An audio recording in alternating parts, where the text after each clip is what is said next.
that resonance reverberate through the rest of your body.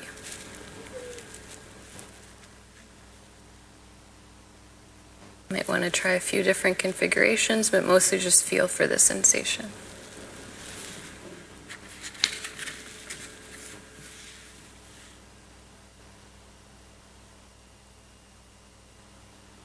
And once you have a sense, just stretching out your fingers again.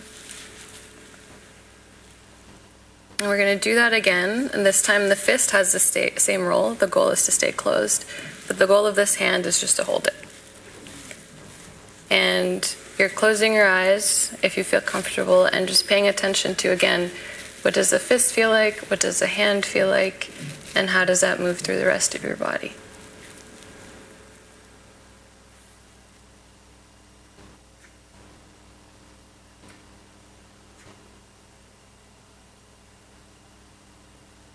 Don't forget to breathe. Sometimes we forget that when we're focused. And once you have a sense, just stretching at your fingers. So I've shared this exercise in many contexts, and there's no right or wrong way to do it. What I do want us to remember, though, is the difference between the felt sense of being acted upon versus the felt sense of being noticed. Particularly when something is not yet ready or wanting to be acted on.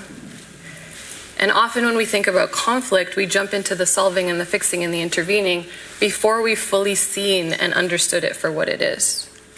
And when we do that, when we bypass that step of understanding, we prioritize getting to the end of the conflict rather than getting to the bottom of it. And I think there's something about being seen as we are, nothing more, nothing less, that can actually free us to embody our truest potential, our truest version of ourselves, and access our full potential.